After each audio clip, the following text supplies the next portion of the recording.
স্বৈর শাসনের ১৭ বছর, অন্ধকারে জ্বলা এক ভয়াল দুঃশাসনের অধ্যায়। সে সময়ে নিপীড়ন ছিল শাসনের নাম, আর গণতন্ত্র ছিল বন্দি লোহার দরজার ওপারে। সেই ১৭ বছরে বাংলাদেশ প্রত্যক্ষ করেছে ইতিহাসের এক বর্বরতম দমন পীড়নের সময়কাল, যেখানে হত্যা, গুম, হামলা, মামলা, গ্রেফতার, কারাবরণ সবই ছিল প্রতিদিনের বাস্তবতা। বিএনপির নেতাকর্মীরা সহ অনেকে একের পর এক এই অমানবিক নির্যাতনের শিকার হয়েছেন। দেশনেত্রী বেগম খালেদা জিয়া, যিনি বাংলাদেশের গণতন্ত্রের প্রতীক, তাঁকে ঘিরেই হয়েছিল ক্ষমতার অহংকারে দাপিয়ে বেড়ানো এক স্বৈরাচারী যুগের সূচনা। তাঁর বড় ছেলে ও দলের ভারপ্রাপ্ত চেয়ারম্যান তারেক রহমান এবং ছোট ছেলে আরাফাত রহমান কোকো, তাঁরাও রেহাই পাননি ক্ষমতার প্রতিহিংসার তীব্র আগুন থেকে। কেবল বিএনপি করার অপরাধেই অনেককে ছেড়ে যেতে হয়েছে ঘরবাড়ি, ভেঙে গেছে ব্যবসা, হারিয়েছে চাকরি, ছিন্ন হয়েছে সংসার। কিন্তু তবুও যে আদর্শে তাঁরা বিশ্বাস করেছেন, তার কাছে মাথা নত করেননি যে একদিন ফিরে আসবে গণতন্ত্র, ফিরে আসবে ন্যায় আর মানবতা। ১.৫ দশকেরও বেশি সময় ধরে বিএনপিকে ভাঙার শত চেষ্টা, শত বিভাজনের প্রচেষ্টা সবই ভেসে গেছে কর্মীদের অবিচল আনুগত্যের স্রোতে। দেশের প্রতিটি জেলা, প্রতিটি থানা, প্রতিটি পাড়া যেন পরিণত হয়েছিল রক্তের নদীতে।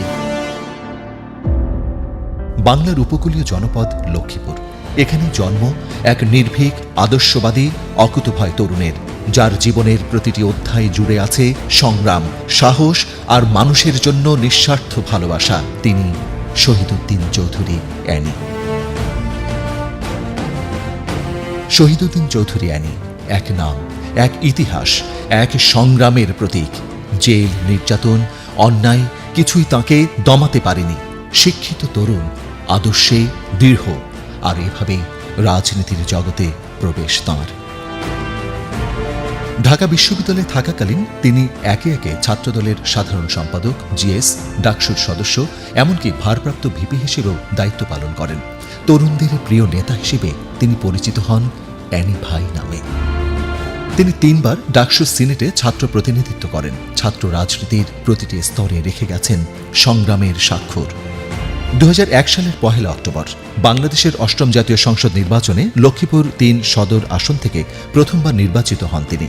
জনতার বিশ্বাসী ছিল তাঁর শক্তি। ২০০৮ সালের ৯ম সংসদেও জনগণ তাঁকে পুনরায় নির্বাচিত করে। স্বৈরাচার হাসিনার বিরুদ্ধে যখন এক দফার আন্দোলন, তখন বারবার জেলে গিয়েছিলেন। হামলা, মামলা, অত্যাচার, নির্যাতন হয়েছে তার উপর, কিন্তু তিনি মাথা নত করেননি। অনেক সহকর্মী গুম, খুন, রক্তাক্ত হয়েছে, তবু তারা কেউ কাউকে ছেড়ে যাননি। এই দৃঢ়তার কারণেই তিনি আজও বাংলাদেশের রাজনীতিতে সাহস ও ন্যায়ের প্রতীক হয়ে আছেন। প্রথমত আমি প্রেসিডেন্ট জিয়াউর রহমানকে খুব কাছ থেকেই দেখেছি, এবং শৈশবে বলতে গেলে স্কুল জীবনে আমি ওনার যে একটা কর্মসূচি খাল খনন, প্রেসিডেন্ট জিয়া রাষ্ট্রপতি হিসেবেই ওই কর্মসূচিতে নেতৃত্ব দেন। আমরা খাল খনন কর্মসূচিতে অংশগ্রহণ করি। স্কুলের শিক্ষকরা আমাদের সবাইকে নিয়ে যান, প্রেসিডেন্ট জিয়ার সঙ্গে হাত মিলাই এবং খুব খোলামেলা কথা বলি। তখন থেকেই জিয়া রহমানের প্রতি আমার একটা দুর্বলতা কাজ করেছে, এবং সেই অনুযায়ী প্রেসিডেন্ট জিয়ার সংগঠনেই যে ছাত্রদল, এটা আমি একটা পর্যায়ে বুঝতে সক্ষম হই এবং এই ছাত্রদলের রাজনীতির সঙ্গে জড়িয়ে পড়ি। এর মধ্যে আমি ডাকসু নির্বাচন করেছি 89 সাল, 90 সালেও করেছি। পরপর 2 বারই আমি নির্বাচিত হয়েছি। সেন্ট্রাল ছাত্রদলের জয়েন্ট সেক্রেটারির দায়িত্ব পালন করেছি, এবং 96-এ আমি জাতীয়তাবাদী ছাত্রদলের প্রেসিডেন্ট হিসাবে দায়িত্ব পালন করি। স্বৈরাচার এরশাদ বিরোধী যে আন্দোলন সংগ্রাম, সেখানে দেশনেত্রী বেগম খালেদা জিয়ার নেতৃত্বে বিশেষ করে বাংলাদেশের সকল শিক্ষা প্রতিষ্ঠানেই আমরা আন্দোলন সংগ্রামে ঐক্যবদ্ধ ছিলাম, এবং 90-এর গণ অভ্যুত্থানে সম্পূর্ণভাবে সক্রিয় থেকে কাজ করেছি। যখনই বিএনপি ক্ষমতায় আসে, তখনও কিন্তু আমি ছাত্র রাজনীতির সঙ্গেই জড়িত।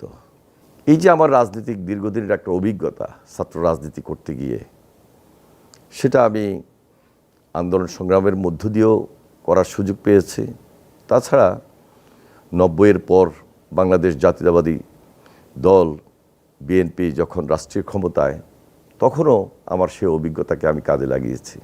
96, 97, 98 এই 3টি বছর আমার রাজনৈতিক জীবনে সবচেয়ে উল্লেখযোগ্য দিক। কারণ আমি যখন জাতীয়তাবাদী ছাত্রদলের প্রেসিডেন্ট ছিলাম, এই সংগঠনকে শক্তিশালী করা, এই সংগঠনকে সাংগঠনিকভাবে অর্গানাইজ করে নিয়ে আসা, দেশব্যাপী আমি সেই সারা বাংলাদেশে স্টুডেন্ট অথবা শিক্ষাঙ্গনে সেই নেতৃত্ব দিয়েছি। এবং জাতীয়তাবাদী ছাত্রদল ওই সময়ে একটা স্বর্ণযুগ ছিল বলে আমি মনে করছি এবং নিজেকে গৌরবান্বিত মনে করি এই কারণে যে সারা বাংলাদেশে জাতীয়তাবাদী ছাত্রদল খুবই জেনারেল স্টুডেন্টদের কাছে, প্রজন্মের কাছে খুব শক্তিশালী অবস্থানে ছিল। এবং এই আন্দোলন সংগ্রাম করতে গিয়ে আমি অনেকভাবে বাধাগ্রস্ত হয়েছি, অনেকভাবে। তখন সর্বশেষ হাসিনা ক্ষমতায় ছিল 96-এ, 97, 98-এ অনেক প্রতিকূলতার মধ্য দিয়ে আমাকে এগিয়ে যেতে হয়েছে। আমি আহত হয়েছি, আমি নির্যাতিত হয়েছি, জেল খেটেছি। শুধু আমি একাই তো নয়, আমার সঙ্গে সেই 80-র দশক বলেন আর 90-এর দশক বলেন, বিভিন্ন সময়ে আমাদের অসংখ্য ছাত্রদলের নেতাকর্মী গ্রেপ্তার হয়েছিল, অত্যাচারিত হয়েছিল, নির্যাতিত হয়েছিল এবং খুনেরও শিকার হয়েছে। শামসুল ইসলাম সুলাইমান, গুমের পর মৃত্যুর অন্ধকার। একসময়ের সংগ্রামী ছাত্রনেতা। 1994 সালে কফিল উদ্দিন ডিগ্রি কলেজ ছাত্রদলের নির্বাচিত জিএস, পরে সদর থানা ছাত্রদলের সভাপতি। তারপর 2008 সালে লক্ষ্মীপুর জেলা যুবদলের যুগ্ম সম্পাদক। স্বপ্ন ছিল দেশের জন্য, দলের জন্য। 2014 সালে আপনার উত্তরে 6 নম্বর সেক্টরে উনি ডাক্তার দেখাইতে, ওনার হাতে একটা ব্যান্ডেজ আর আমার ছোট বাচ্চাটাও সুস্থ ছিল। ওই টিকিট করে আসার সময় ওনার মেডিকেলে ঢুকে ওখানেই মানে ওনার আগেই ফোনটা নাকি ট্র্যাক দেওয়া হয়েছে। আমরা ওখানে প্রায় 2-2.5 ঘন্টা ছিলাম। বারবার একটা লোক একটা বাচ্চা কোলে করে আমার হাজব্যান্ডের ফলো করে। আমি আমার হাজব্যান্ডকে বলি যে আমার মনে হইতেছে কে, কয় না এটা তোমার সমস্যা, এটা টেনশন থেকে হয়। আমাদের দুর্ভাগ্য হলো আমাদের মাঝ থেকে আমাদের প্রিয় নেতা জাতীয়তাবাদী ছাত্রদলের সোনালী ফসল এবং আমাদের বিশ্ববিদ্যালয় কফিল উদ্দিন কলেজের সাবেক এজিএস সুলাইমানকে নৃশংসভাবে হত্যা করেছে। যে সারা ছাত্রদলের দীর্ঘ সময় দায়িত্ব পালন করেছিলেন, তাকে এইভাবে হত্যা করেছে। আমরা বিচার চাই। একটা ব্রিজ আছে ওই হসপিটাল থেকে বের হইলে কালভেটের মতো ব্রিজ, আপনার ওইটা পার হই, ওইটার উপরে থাকতে যায় আপনার 5-6টা ছেলে রিক্সাটা ধরে বলল যে উনার নাম কি। আমি বলছি উনার নাম রাশেদ। কিছুটা দূর যাওয়ার পর, বেশি না অল্প একটু, ধরেন 2 মিনিটের রাস্তা, এই ধর কই দাঁড়া করাই আপনার রিক্সাটা আটকাইলো। রিক্সাটা আটকাই উনারে এইভাবে, বাচ্চাটা উনার কোলে, এইভাবে ধৈরাই উনারে নামাই ফেললো। আমার হাজব্যান্ড বলতেছে আমি মারা গেলে মারা যাই, কিন্তু তুমি মারা যাইও না, তুমি বাঁচলে আমার বাচ্চাগুলা বাঁচবে। 1,20,00,000 লাখ এই টাকাটা দিয়ে আমি কিন্তু বারবার চাইছি যে আমার হাজব্যান্ড ফিরিয়ে আসো। কিন্তু 2014 সালের 14 এপ্রিল মাত্র 40 বছর বয়সেই সেই স্বপ্ন গিলে নেয় অন্ধকার। উত্তরা 6 নম্বর সেক্টর থেকে তাকে গুম করা হয়। আর 26 এপ্রিল সৈয়দপুরের মাটিতে পাওয়া যায় নিথর দেহটি, নৃশংসতার ইতিহাসে এক নতুন দাগ হয়ে। তার স্ত্রী সালমা ইসলাম মায়া এখনো চোখে রাখেন অপেক্ষা। 3 সন্তান, বড় মেয়ে বিশ্ববিদ্যালয়ের শেষ বর্ষে, 2 ছেলে মাহি ও দিহান। বাবার অনুপস্থিতিতেও বুক ভরা সাহসে বাঁচার চেষ্টা করছে। 13 বছর 4 মাস কারাভোগের পর যখন কিছুটা আলো দেখেছিলেন সুলাইমান, তখনই কেড়ে নেওয়া হয় জীবন। আজও তাঁর স্ত্রী শুধু নেতা নন, স্বপ্নবাজ মানুষ তার স্বামীর কথা স্মরণ করে চোখের পানি ফেলেন। পাগলের মতো ঘুরছি আমি রাস্তায় রাস্তায় ঘুরছি, শুধু না জীবনটা ভিক্ষা চাইছে। আমার পুরো পরিবারটা শেষ। আমার মেয়ে বিবিএ ফাইনাল দিছে, এবার ছেলে ইন্টার ফাইনাল দিল, পিচ্চিটা ক্লাস 7-এ। কিন্তু আমার কখনো ঘরে ঈদ হয় না। ঈদ বলি যে একটা কথা, এটা আমাদের মধ্যে নাই। লক্ষ্মীপুর জেলা ছাত্রদলের পাঠাগার সম্পাদক শহীদ সোলেমান উদ্দিন জিসান 2015 সালের 23শে জানুয়ারি ঢাকার গ্রিন রোডে অসুস্থ মাকে দেখতে গিয়েছিলেন, কিন্তু ফিরে এলেন না আর। স্থানীয় যুবলীগ নেতা শিপন, কাজী বাবলু, মাসুদ, রিঙ্কু, শাকিল এরা মিলে জিসানকে ধরে নিয়ে যায় নয়নপুর ব্রিকফিল্ডের পাশে। উপজেলা চেয়ারম্যান সালাউদ্দিন টিপুর পরিকল্পনায় শেখ হাসিনার কথিত 400 কোটি টাকার পিয়ন জাহাঙ্গীরের নির্দেশে তার ভাগিনা শিপন প্রকাশ্যে দল বল সহ সেখানে তাকে নির্মমভাবে হত্যা করে। জিসান শুধু আমাদের পরিবারের নয়, পুরো এলাকার গর্ব ছিল। ওর হাসি এখনো অনেকের কানে বাজে। তার চাচাতো ভাই কৃষক আব্দুল ওয়াদুদ মানিকের চোখ ভিজে যায় সেই স্মৃতিতে। জিসানরে আমি বিদায় দিছি, ওই চাটকিল যাইব এক বন্ধুর বাড়িতে, সন্ধ্যায় আমার লগে যোগাযোগ হইব। আমি যাওয়া অবস্থায় আমারে ধরে নিয়ে আমার দুই পায়ে, এই পায়ে ডাইন পায়ে গুলি করে, দুটা গুলি করে। চাটকিল ব্রিকফিল্ডে, নয়নপুর ব্রিকফিল্ডে ওইখানে আনে তাকে বেদম মারধর করে। মারধর করা অবস্থায় দেখছে যে না এর এইভাবে রাখা যাবে না, তখন তারা দুই বুকে দুটা গুলি করে এখানে পালায় রাখে। শেখ হাসিনার পিএস জাহাঙ্গীর ওরা ঢাকার থেকে জিসানকে ধরে নিয়ে আসে। জিসানের মৃত্যুর পর শোক সইতে না পেরে মারা যান তার মা, দুই ছোট ভাই বিদেশে, আর গ্রাম জুড়ে শুধু একটাই প্রশ্ন, কেন এই তরুণ প্রাণগুলোকে এভাবে নিভিয়ে দেওয়া হলো? আমাদের সাতকিল উপজেলা নয়নপুর একটা ব্রিকফিল্ড ছিল, যে ঢাকঢোল বেজে ব্রিকফিল্ডে ওনাকে কয়েক রাউন্ড গুলি করে হত্যা করা হয়েছে। তখন লাশটি নিয়ে ফেলে দিছে কুমিল্লা দাউদকান্দিতে, সেখানে বেয়ারেস হিসাবে লাশটি দাফন করা হয়। চন্দ্রগঞ্জ থানার দত্তপাড়া ইউনিয়ন যুবদলের সাবেক যুগ্ম আহ্বায়ক ফরিদ আহমেদ রাজু মাত্র 20 বছর বয়সে 2014 সালের 11 জানুয়ারি ঢাকা থেকে ফেরার পথে কুমিল্লায় আইনশৃঙ্খলা বাহিনীর পরিচয়ে তুলে নেওয়া হয় তাকে। ছেলের নাম ফরিদ আহমদ রাজু, 12 বছর শেষ হয়ে যায়। এই ছেলে যখন ঘুম হয়েছে,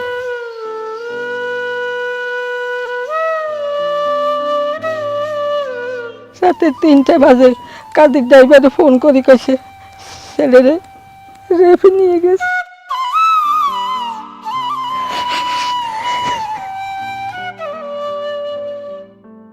ছেলে হারানি গেছে, এতে 14-15 বছর হয়ে গেছে।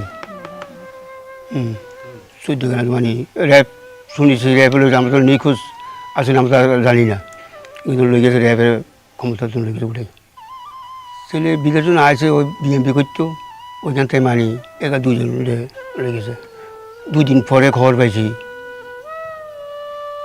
ছেলে লই গেছে র্যাবে।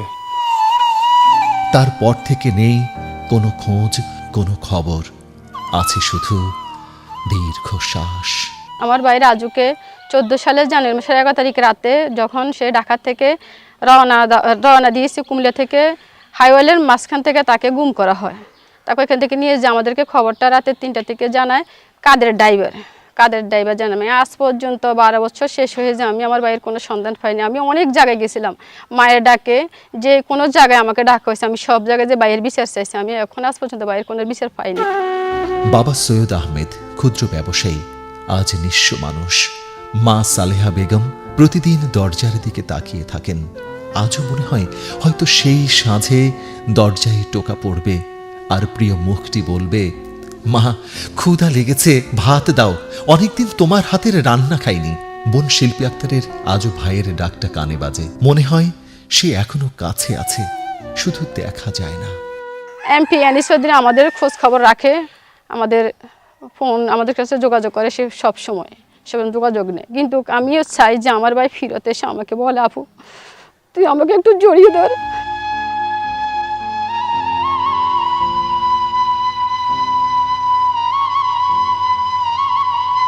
রাজুর সঙ্গেই সেদিন গুম হন পিকআপ চালক আলমগীর হোসেন মোল্লা, একজন সাধারণ শ্রমজীবী মানুষ, কিন্তু তার পরিবার আজও অপেক্ষায়।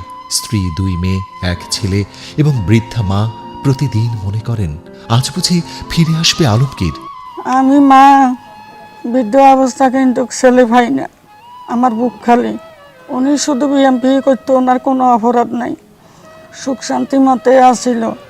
উনি পিকআপ চালাইতো, কিন্তু কোনারে অপরাধ বুঝি নিয়ে গেছে, আমার আইসব ফিরত দেয় না।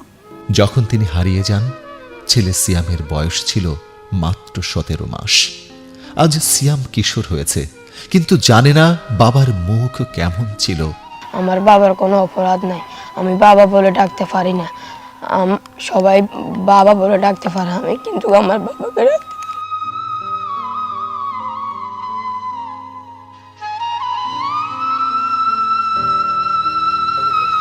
খুনি হাসিনার বিচার চাই, আমার বাবাকে যেন ফিরিয়ে দেয়।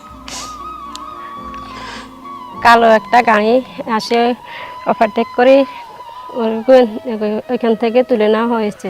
আলমগীরের ছোট ভাই শহীদ এখনো পরিবারের অভিভাবক হয়ে দায়িত্ব পালন করছেন, কিন্তু হৃদয়ের শূন্যতা কখনো পূরণ হয় না। আমার বাইরে একটাই অপরাধ, সেটা বিএমপির সাথে জড়িত, তার কোনো আমরা হদিশ পাইনি।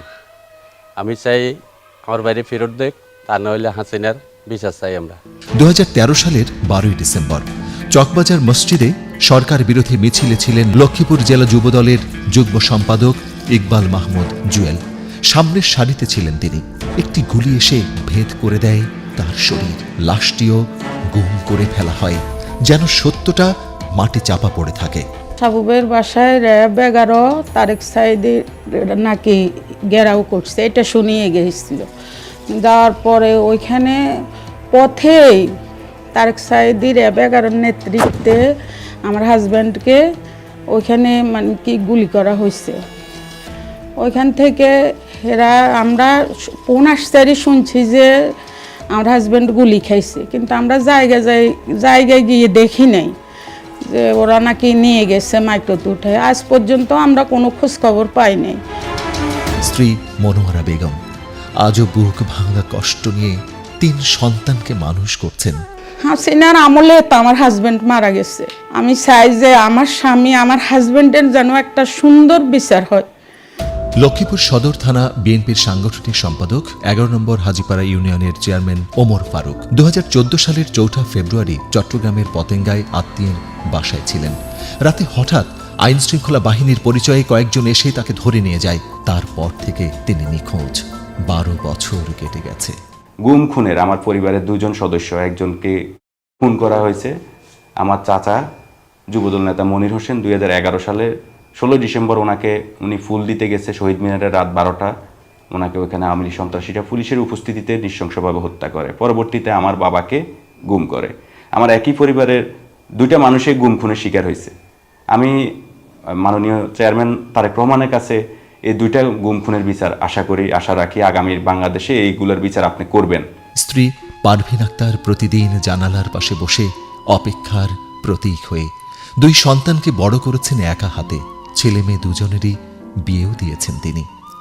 2014 সালের 4 ফেব্রুয়ারি চট্টগ্রাম পতেঙ্গাতে আমার বোনের বাসাতে বেড়াইতে গেলে ওইখান থেকে আইন শৃঙ্খলা বাহিনী পরিচয়ে আমার স্বামীকে ভোর 3টার দিকে গুম করে নিয়ে যাওয়া হয়।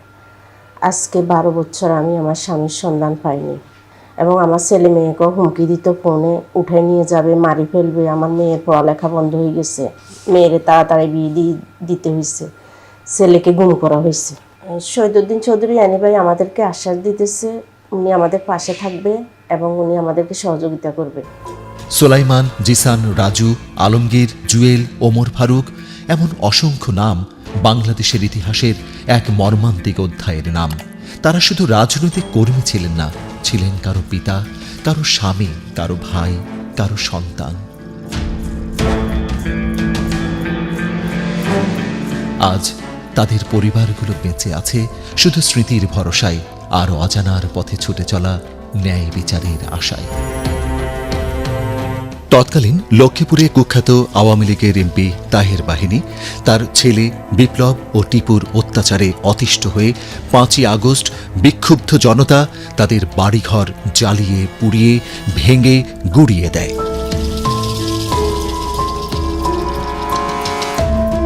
অত্যাচার নির্যাতনের মাত্রা ছিল খুব ব্যাপক, এবং আমার লক্ষ্মীপুরে আমাদের অনেক নেতাকর্মী গুম খুনের শিকার হয়েছে। 17 বছর এই অত্যাচার নির্যাতনের কথা বলে শেষ করা যাবে না। বাংলাদেশে যদি 2-3টা জেলায় সবচেয়ে বেশি অত্যাচার নির্যাতন হয়েছে, সেটা হলো আমার লক্ষ্মীপুর একটা। আমি নাম বলে শেষ করতে পারবো না। গুমের শিকার, খুনের শিকার, মামলা হামলায় বাড়িতে থাকতে পারে নাই, এবং সর্বশেষ জুলাই আন্দোলনে যারা শহীদ হয়েছেন, আমি সকলের আত্মার মাগফিরাত কামনা করছি এবং সকলের পরিবারের প্রতি সমবেদনা জ্ঞাপন করছি। আমরা আমাদের অবস্থান থেকে, এই বিরোধী দলের থেকে এখন পর্যন্ত তাদের পাশে আছি, সেই পরিবারগুলোর পাশে আছি, খোঁজখবর নিচ্ছি, খোঁজখবর রাখছি। হয়তো আমরা তাদেরকে ফেরত দিতে পারবো না। ওই পরিবারের তাদের ছেলে আছে, মেয়ে আছে, সন্তান আছে, স্ত্রী আছে, ভাই আছে, বাপ আছে, মা আছে, ওই পরিবারের পাশে আমরা থেকে ওই সহযোগিতার হাত বিশালভাবে, বিশেষভাবে বাড়িয়ে দিব। সাহস দিয়েই আমি আমার এই লক্ষ্মীপুরের বিশেষ করে তরুণ সমাজ, যুব সমাজকে আমি উদ্বুদ্ধ করেছিলাম বিগত আন্দোলন সংগ্রামে, এবং আমার সঙ্গে আন্দোলন সংগ্রাম করতে গিয়েই এরা ক্ষতিগ্রস্ত হয়েছে, এদের পরিবার ক্ষতিগ্রস্ত হয়েছে। পরিবার তার সন্তানকে হারিয়েছে, তার স্বামীকে হারিয়েছে, ভাইকে হারিয়েছে। সুতরাং আমি এতটুকু দায়িত্ব নিব এবং আমাকে নিতেই হবে। বিশেষ করে আমাদের মনোবল দেশনেত্রী বেগম খালেদা জিয়া, তিনি আমাদের শ্রদ্ধার জায়গা রয়েছেন, সম্মানের জায়গা রয়েছেন। আমাদের মনোবল জনাব তারেক রহমান, তিনি যে আশ্বাস এবং আশ্বস্ত আমাদেরকে করেছেন, সেখান থেকে আমি বলতে চাই এই পরিবারগুলোর পাশে আগেও ছিলাম, এখনও আছি, সামনেও থাকব। আর এমন অসংখ্য গুম হওয়া, খুন হওয়া, নির্যাতন, নিপীড়ন, অত্যাচারের শিকার হওয়া পরিবারের সার্বক্ষণিক খোঁজ রাখেন আর এক নির্যাতিত, নিপীড়িত এবং নিবেদিত নেতা শহীদউদ্দিন চৌধুরী অ্যানি। সংগ্রামের এক অবিস্মরণীয় উজ্জ্বল প্রতিচ্ছবি তিনি। 2000 এবং 2001-এ হাসিনার বিরুদ্ধে, ফ্যাসিস্টের বিরুদ্ধে দীর্ঘ লড়াই অবতীর্ণ হতে হয়েছে আমাদেরকে, এবং সেখানে আমাদের অনেক নেতাকর্মী, দলের সাধারণ মানুষ সেই সময়ে অনেকভাবে নির্যাতিত হয়েছিল। আমরা ঐক্যবদ্ধ ছিলাম।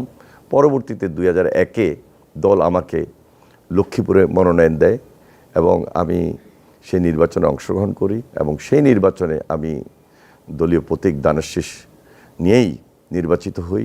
আর যেহেতু 96-এ আওয়ামী লীগ খুব বেশি অত্যাচার, নির্যাতন, এই যে একটা ধারাবাহিকতা আমাদের লক্ষ্মীপুরে ছিল, সেখানে সন্ত্রাসমুক্ত লক্ষ্মীপুর গড়ার ক্ষেত্রে আমার যথেষ্ট ভূমিকা ছিল বলে আমি মনে করি, এবং আমি সবাইকে নিয়ে একটা সামাজিক আন্দোলন বা প্রতিরোধ গড়ে তুলি। 2008-এও আমি নির্বাচিত হয়েছিলাম। তখন কিন্তু সারা বাংলাদেশে একটা স্রোতের বিপরীতেই আমাকে নির্বাচিত হতে হয়েছে। পরবর্তীতে এই যে লাস্ট যে 17 বছর, এই 17 বছর তো বলে শেষ করা যাবে না। আমাদের অনেক নেতাকর্মী গুমের শিকার হয়েছে, খুনের শিকার হয়েছে, এবং এত বেশি মামলা হামলায় আমরা অত্যাচারিত ছিলাম, আমাদেরকে বাসা বাড়িতে থাকার কোনো সুযোগ ছিল না। পালিয়ে পালিয়ে সেদিন অনেক সমাবেশ করেছি, প্রতিবাদ মিছিল করেছি, মানববন্ধন করেছি, আমরা পথসভা করেছি, আমরা এমন কোনো কর্মসূচি ছিল না, ঢাকায় মহাসমাবেশ করেছি, জনসভা করেছি। সবাইকে একত্রিত করার মধ্য দিয়েই সর্বশেষ এদেশের ছাত্ররা এই যে জুলাই আন্দোলন যেটা হলো, সেখানে কোটা আন্দোলন এবং মেধাবী ছাত্রদের নেতৃত্বে মেধার যে আন্দোলন, সে আন্দোলনে সবাই আমরা একত্রিত হয়ে পড়ি। ভারপ্রাপ্ত চেয়ারম্যান জনাব তারেক রহমানের নিজস্ব আলোচনা ছিল, তার পরামর্শ ছিল, তার দিক নির্দেশনা ছিল, সব কিছু মিলে আমরা যখন ঐক্যবদ্ধ হই, এর মধ্যে দরপাকড় বেড়ে যায়, এর মধ্যে অত্যাচার, নির্যাতন বেড়ে যায়। আমরা অনেকে গ্রেপ্তার হয়েছি, এবং সেই গ্রেপ্তার শুধু আমি একাই হই নাই, যারা জুলাই আন্দোলনে নেতৃত্ব দিয়েছিল তারাও গ্রেপ্তার হয়েছিল, সাধারণ ছাত্ররা গ্রেপ্তার হয়েছিল, সাধারণ মানুষ গ্রেপ্তার হয়েছে, নারী পুরুষ সাধারণ দেশব্যাপী। যখন গ্রেপ্তারের হার বাড়তে থাকে, একটা পর্যায়ে আন্দোলন আরও বেগবান হয়, তীব্র হয়, এবং সেই তীব্রতার মধ্য দিয়ে আপনারা দেখেছেন, জাতি দেখেছে, শেষ পর্যন্ত শেখ হাসিনা পালিয়ে যেতে বাধ্য হয়। ওই সময় আমরা অনেকেই জেলে ছিলাম। 5 আগস্ট হয়তো বা সরাসরি প্রত্যক্ষভাবে দেখার সুযোগ হয় নাই। 6 আগস্ট জেল থেকে মুক্তি পাই। মুক্তি পাওয়ার পর আবার সেই নির্বাচনী এলাকায় চলে যাই, সেখানে মানুষকে আশ্বস্ত করি, দেশব্যাপী সবাইকে আশ্বস্ত করি আমাদেরকে নতুনভাবে বাংলাদেশ গড়তে হবে। এখন পর্যন্ত আমরা যে চেষ্টাটুকু করছি বাংলাদেশ জাতীয়তাবাদী দলের নেতৃত্বে, ভারপ্রাপ্ত চেয়ারম্যান জনাব তারেক রহমানের নেতৃত্বে এবং দেশনেত্রী বেগম খালেদা জিয়ার পরামর্শে, যে সকল রাজনৈতিক দল আমরা নতুনভাবে বাংলাদেশটাকে যদি গড়তে হয়, আমাদের ঐক্যটাকে দৃঢ় করতে হবে, ঐক্যটাকে বেশি প্রাধান্য দিতে হবে। সকল রাজনৈতিক দল, সাধারণ মানুষ এবং এই সরকারে যারা নির্বাচন পরিচালনা করছেন এবং করবেন তাদের মধ্যে যেন একটা নিরপেক্ষতা বজায় থেকে সুন্দর একটা নির্বাচন উঠিয়ে নিয়ে আসতে পারেন, সে আশাবাদ আমরা ব্যক্ত করছি একটা সুন্দর বাংলাদেশের জন্য। জাতীয় সংসদে বিরোধী দলীয় চিফ হুইপের আসনে বসে তিনি কেবল বক্তৃতা দেননি, তাঁর কণ্ঠে প্রতিধ্বনিত হতো সাধারণ মানুষের দাবি, তাদের ন্যায় বিচারের স্বপ্ন।